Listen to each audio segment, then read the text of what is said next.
Noah leaned forward, squinting into the flickering light of his basement screen. A grainy video playing on loop. A man, mid-40s, face half lit by the orange hue of sunset, whispering something no mic could catch. Then vanishing, not running, not fading. Gone. One frame to the next, gone like breath on glass. And Noah hadn't been searching for conspiracies or alien sightings or whatever else the internet drowned in these days. He was just trying to recover files off an old government salvage drive he'd picked up for parts. But this wasn't a file. It was more like a wound in reality, stitched shut with silence. He had that feeling in his chest, the one you get when you step into a room and forget why you entered, but somehow feel watched. It wasn't just the disappearance. It was what the man mouthed, what Noah thought he said. He played the loop. Again. Rewound it. Again. And again. Every time it looked like the man whispered a name. Icarus. A name that meant nothing to Noah. At least not until the next morning when his neighbor's newborn, just 11 days old, looked him dead in the eyes and spoke. Not gibberish, not baby noises. He said it clearly, like a secret passed down through blood.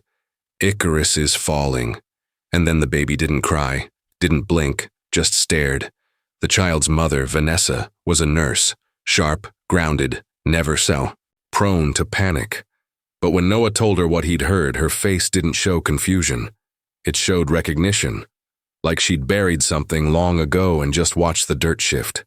"We don't say that name," she whispered, then refused to explain further. That night she packed and left town with her baby.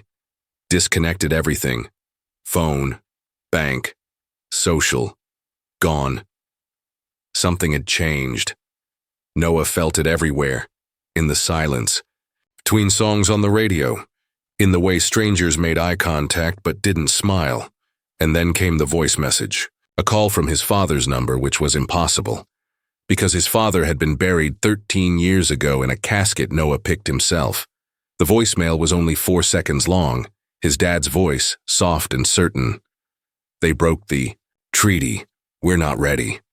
He didn't sleep that night, he couldn't. Every light in the house stayed on, every window covered. At 3:14 a.m., the streetlights outside flickered and died all at once. Then the stars above blinked out in a perfect grid, row by row, like they were being erased. For 3,000 years, the universe had been quiet. No wars, no contact, just silence from the stars like the heavens were holding their breath. And suddenly everything was whispering again. Not in words, but in patterns. Radio bursts that matched human EEG sleep cycles. Crop pulses shaped like neural maps. Weather events too symmetrical to be chance. The sky wasn't watching us anymore. It was talking. And the craziest part? The governments didn't panic. The military didn't scramble. In fact, no one in power acted surprised. It was as if they'd been expecting it, as if they'd signed something long ago. A pact, a promise, a warning. One Earth had finally broken. Noah dug deeper, chasing every lead, every fragmented thread across the dark web and beyond. He wasn't scared anymore. He was angry. Because the truth wasn't buried. It was hidden in plain sight. Every ancient myth, every lost civilization, every child who ever spoke a name they shouldn't have known. They were all pieces of a story we'd been told not to hear. And now, finally, the silence had ended. But here's the part that no one understands, the part that won't let him go, the part that it shouldn't make sense. When the invasion began, when the skies cracked open and the earth shook with the weight of returning gods, humanity didn't scream. We laughed, and in that moment, as Noah stood beneath the blinding arc of ships descending over Chicago, a final message lit up every screen on Earth. No matter the language, no matter the device. 6 words that turned fear into fire, confusion into clarity.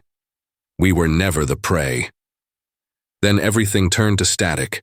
The screens went dead, the static swallowing every pixel like a void hungry for silence. Noah stood rooted beneath the alien arc, the weight of those 6 words. We were never the prey. still pounding in his chest, but something inside him shifted, twisted in a way he couldn't name. It wasn't relief. It wasn't fear either. It was a sudden, cold doubt, the kind that digs under your skin and refuses to leave. Because when the power snapped back on, the ships had vanished. The sky was just the sky again, clear, ordinary, cruelly empty. Noah blinked. His phone buzzed in his pocket. An old message, time-stamped from hours before the invasion he'd just witnessed. It was a voice note, but when he hit play, all he heard was a low, warped hum, like a radio tuned to a dead frequency. He rewound. It slowed it down, sped it up. Nothing but that same haunting hum, layered under a whisper he couldn't quite catch. Maybe a name, maybe a warning. But as he stared, trying to decode it, the screen suddenly flickered and then glitched. A fractured image flashing for a fraction of a second. Him, standing in his basement, eyes wide, whispering something he didn't remember saying. And that was the first crack, because Noah was sure he'd never left the basement in the last 24 hours. Not once. He looked at the clock. Time was broken too. The numbers jumped erratically, like they were skipping beats, and the calendar app kept flipping dates, backwards. His memories felt slippery, like someone was pulling at threads inside his brain, unraveling them just out of reach. The faces of friends and family were there, but distant, faded like old photographs left too long in the sun. It wasn't just him. When he called Vanessa, the nurse who'd disappeared with her baby, her voicemail greeted him with a chilling message. Static. Then faint and distorted, a voice, not hers, but something older, spoke a sentence that sent a shiver down his spine. Remember what they don't want you to remember. Then the line cut. No forwarding number, no trace. That's when Elijah showed up. Noah didn't know where Elijah came from. He just appeared in his life like a glitch in a well-coded program, smooth-talking with a calm that was almost unsettling. Elijah's eyes were dark pools that didn't quite reflect light normally, and his smile was too practiced, too knowing. He said he'd been following the same phenomena, the same fractured broadcasts and strange disappearances. But unlike Noah, Elijah claimed he wasn't confused. He understood. He said the invasion, the messages, the ships, none of it was real in the way Noah thought. It was something else, something deeper and more sinister. You're caught in it, Elijah told him one night in a dimly lit diner, the neon sign outside flickering erratically as if in sync with the strange pulse Noah felt inside his head. This isn't an alien invasion. It's a wake-up call, a purge of memories. They're rewriting history, erasing the truth behind what no one tells you. Noah wanted to believe him, desperately. But there was always a flicker of doubt in Elijah's gaze, something unreadable. Sometimes Elijah would contradict himself, talking about government conspiracies one moment, then dismissing them as distractions the next. And when Noah pressed him about his past, Elijah would smile thinly and say, "What do you want me to remember? That's the real question." Noah's dreams became battlegrounds, landscapes of half-remembered places and people who looked like his family but weren't quite right. There were moments he woke up gasping, convinced he'd heard the voice of his dead father, whispering from the darkness. Don't trust what you see. But when he'd reach for the phone to record the voice or call someone, the device would slip from his fingers or the battery would die instantly, as if the universe itself conspired to keep the truth hidden. Around him, reality frayed. Sounds warped and echoed with strange delays. Voices overlapped in conversations he wasn't part of. There were static bursts in the middle of phone calls that masked words that felt like warnings. But when Noah replayed the recordings, the words were gone, replaced by silence. People he spoke to would suddenly stare at him blankly, as if they didn't recognize him or were afraid to admit they did. One night, alone in his apartment, Noah found a hidden folder buried deep in his phone's files, a folder he was sure he hadn't created. Inside were videos, blurry and surreal, showing moments from his own life that felt distorted and wrong. A birthday party with no one smiling, a conversation with Vanessa where she whispered, Icarus over and over. A clip of Elijah standing in a doorway, grinning too wide, eyes reflecting something cold and empty. Noah questioned his own mind. Was he losing himself? Was he the source of this madness, or just the only one awake enough to see it? What if the invasion never happened? What if the ships, the messages, the whispers, were just a symptom of something buried deep within his psyche? A collective trauma, a suppressed memory, or worse, a carefully engineered hallucination designed to keep him locked inside his own mind. The real unsolved mystery wasn't whether the aliens came or not. It was what they wanted us to forget. The truth behind what no one tells you, the secrets whispered behind closed doors, erased from textbooks, scrubbed from history, and maybe from memory itself. Noah sat in the dark, the weight of Elijah's words pressing down on him like a stone. What they don't want you to remember, he whispered to himself, fingers trembling over the keyboard, about to type the name again. The one he'd seen in the glitch. The one the baby said so clearly. Icarus. Then the lights flickered one last time and the room went utterly black, and from the silence a voice, not Elijah's, not his father's, but something older, colder, whispered, just beyond hearing, "You are not who you think you are." Noah's breath caught in his throat. Was this the truth, or the final lie, because in this world the only certainty was the doubt?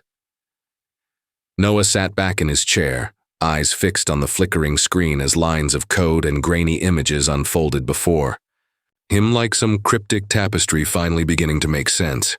After days, no, weeks, of chasing shadows and peeling back layers of doubt, he thought he had found the hidden truth. There it was, buried deep inside an encrypted archive, buried in the darkest corners of the internet. An unmarked folder filled with files labeled in a language no one spoke anymore. Yet somehow he recognized it, as if it had been etched inside him all along. The files mapped the event, the so-called alien invasion, the messages from the sky, the strange whispering name Icarus. They weren't invasion signals at all. They were warnings. Codes sent to Earth long ago by something ancient, something waiting beneath the surface of reality, encoded in myths and folklore, long dismissed as superstition. Noah's heart thundered. The mystery was uncovered. The pieces fit. This wasn't extraterrestrial war, but a breach, a psychic rupture opening a door to a force humanity wasn't ready to face. His fingers trembled as he played the primary video file, a shaky recording from a long-lost investigator, a man named Henry Mallory, whose face appeared battered and exhausted, speaking directly into the camera in a tone of hushed urgency. Mallory spoke of a secret event 50 years ago, something that had slipped under the radar, erased from newspapers, scrubbed from memory. A mass disappearance in a small town called Millwood, where entire families vanished overnight without a trace, leaving behind whispered rumors of strange lights and disjointed voices. The last words Mallory caught on tape were chilling. It's not them, it's what's behind them, and it's watching. Noah's chest tightened. The parallel was unmistakable. Millwood's tragedy echoed his own fractured reality. He remembered hearing about it as a kid, a vague memory glossed over by textbooks and news reports that dismissed it as a tragic accident, a cult disappearance. But Mallory's footage suggested something else, something darker, a psychological invasion that didn't leave bodies, only minds shattered. Feeling closer than ever to the truth, Noah dug further and uncovered an audio log buried deep in the archive, distorted, fragmented, but unmistakably a recording of a terrified child's voice whispering the same forbidden name, Icarus. Then a soft, rhythmic tapping that turned into a hum, crawling beneath his skin, as if reaching inside his head. And with it, a revelation. This force wasn't just out there, it had been inside all along, threading through human history like a faint poisonous undercurrent. It fed on fear, memory glitches, the silent spaces between words, preying on what people forgot, rewriting what they thought was real. For the first time in weeks, Noah felt hope. Maybe he could warn others. Maybe This force could be stopped, or at least understood. He prepared to broadcast everything, to expose the hidden truth to the world. But then the detail surfaced. It was a small file hidden in plain sight within Mallory's archives. A photo, grainy and nearly illegible, of a man standing on a porch in Millwood, staring directly at the camera. The man's face was familiar, too familiar. It was Elijah. Noah's hands froze. Elijah, the enigmatic guide who claimed to understand, who warned him about rewriting memories and waking up, had been there 50 years ago, standing on the edge of the first breach. But Elijah's face hadn't aged a day. There were no records of him in Millwood except this single haunting image. The hope turned sour, curdled into a cold pit of dread. What if Elijah wasn't a man? What if he was part of the force itself, a sentinel or worse, a prisoner of it, doomed to wander human history, seeding doubt and feeding fear?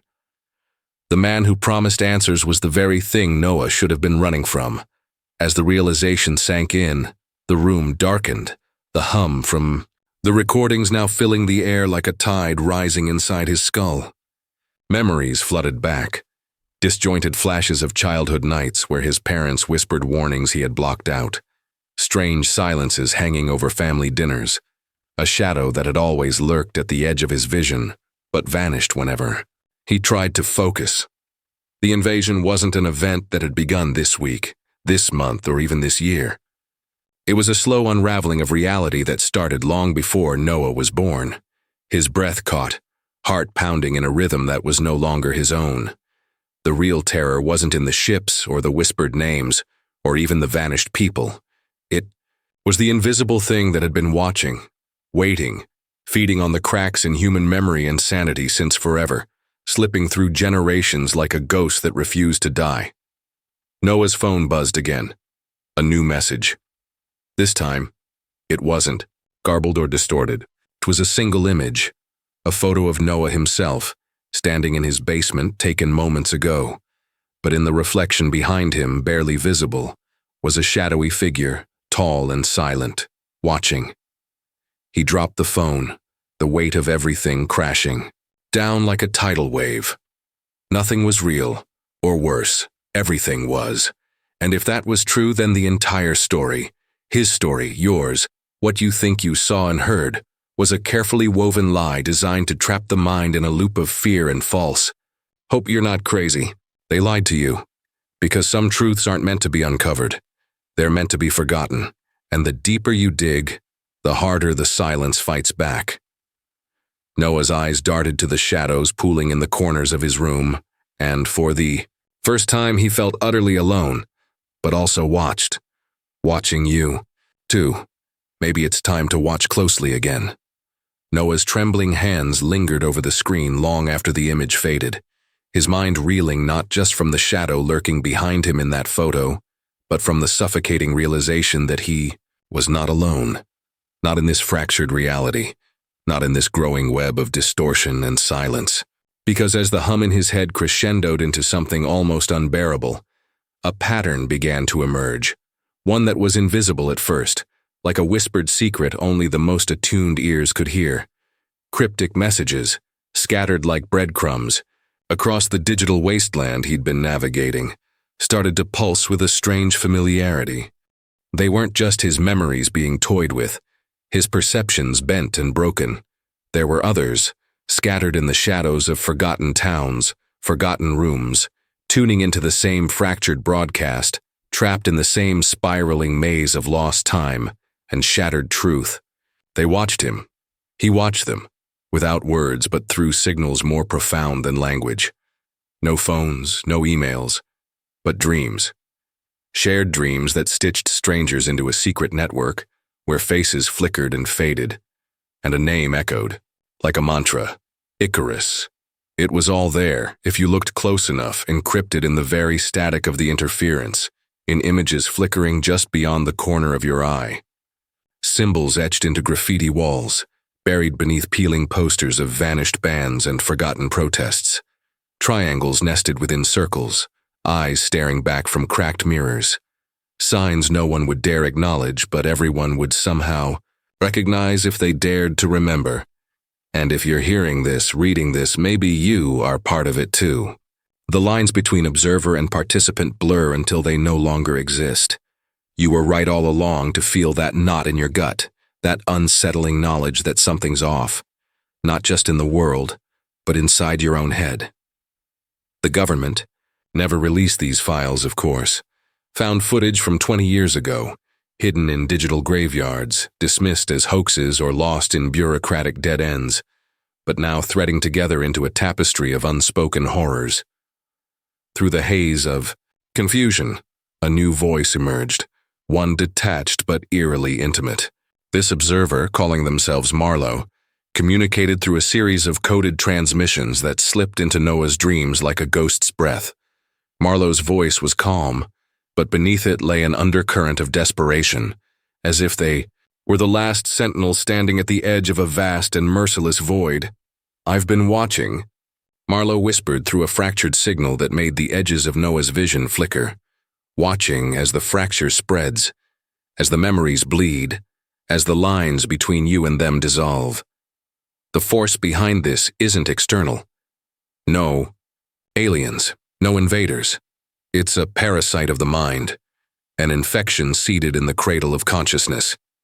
It warps your identity, scrambles your memories, until you can't tell where you end and it begins." Noah wanted to believe Marlowe, but the doubt, the poison they'd all been injected with, was relentless. Was Marlowe friend or foe, savior or echo of the same entity manipulating the strings? Their transmissions were punctuated by brief silences, as if something or someone was listening in, censoring truths before they could be fully spoken. There were moments when Noah glimpsed other watchers too, brief silhouettes standing on the periphery of his perception. A woman with eyes like liquid night, a man whose face flickered between youth and decay, a child humming the same eerie tune he'd heard in his dreams. They didn't speak, but their presence was heavy, like a collective holding its breath beneath the surface of waking reality, waiting for a signal only they could hear. The deeper Noah and the unseen others dove, the more the distinction between memory and manipulation dissolved into a seamless nightmare. Were these people fragments of a single fractured mind? Or were they scattered souls caught in a web woven by something ancient, something that had watched humanity from the dawn of consciousness and found in its memories a playground and a prison? And you, whoever you are, watching now, piecing this together in the quiet dark, what are you, witness, captive, conspirator?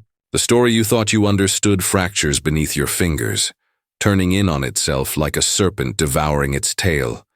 The man who vanished whispering the forbidden name wasn't an anomaly, but an invitation to a game you didn't know you were playing. The baby who spoke that name was not a miracle, but a herald of a truth too dangerous to face. Marlowe's final transmission crackled through, barely audible above the static. They watch through your eyes now. They remember. For you, decide for you. If you think you're in control, think again. This isn't a story you watch, it's one you live, bleed, and lose yourself inside. The force is older than history, and it's been here since you first looked in the mirror and asked, "Who am I?" The screen went black, the room sinking into silence so thick it pressed against Noah's eardrums.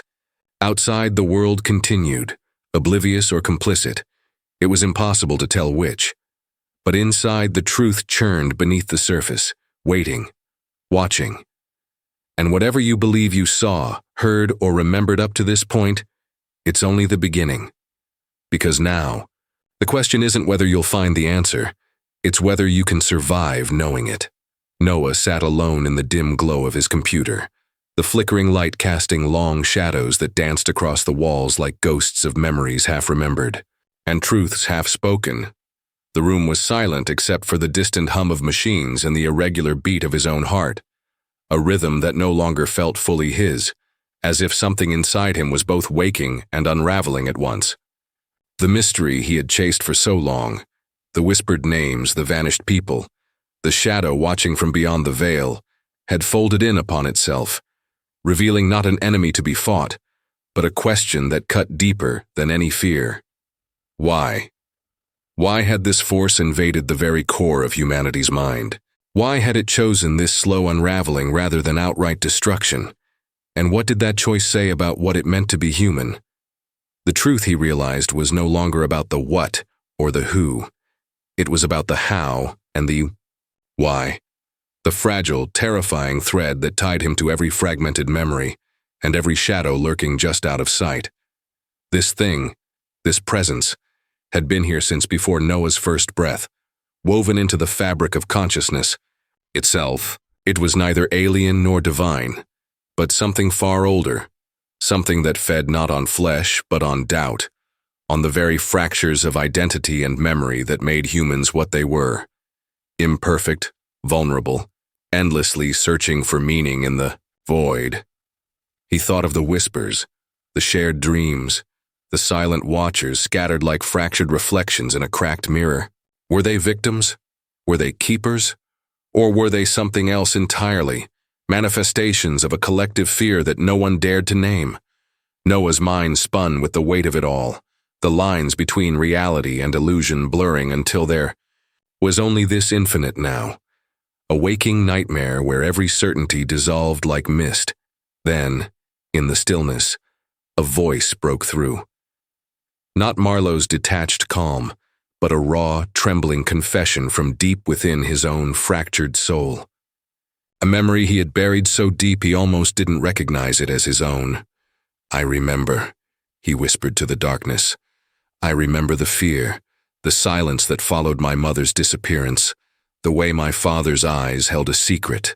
He never dared speak aloud. They weren't just scared of what vanished, they were scared of what stayed behind." His chest tightened, tears slipping unbidden down his cheeks. The force was not just an external shadow, but a mirror reflecting humanity's deepest vulnerabilities, the fragility of memory, the hunger for connection, the terror of forgetting who we are.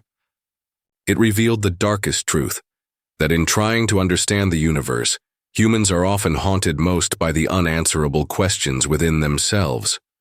Noah felt the edges of his identity fray, the very core of his being pulled in two directions, the promise of destruction or the chance for awakening. To know the full truth might shatter him completely, erase the self he clung to. Or it might free him, revealing a new way to live inside the mystery instead of fleeing from it. He reached out, fingers trembling, touching the screen as if it might hold the key to his salvation. In that moment, the air thickened, charged with a silent electric pulse. The watchers, the whispered names, the shared dreams, they were not just fragments of horror, but invitations to a choice, to accept the unknown, to embrace the unanswerable, or to lose oneself forever in the dark. Noah closed his eyes and took a breath that felt like falling into infinity. The fear did not vanish, it transformed. No longer a threat, but a reckoning. This was not the end of the story. It was the terrifying beginning of understanding what it truly meant to be human, to face the void within, to hold on to fragile truths, and to keep searching even when the answers threatened to destroy everything you thought you knew. As the screen faded to black and the hum settled into silence, the words lingered like a breath caught in the throat, an echo from the abyss, a promise, and a warning both. Thank you for watching. Don't forget to like, share, and subscribe for stories you were never meant to hear. Until next time, remember, some truths don't want to be found.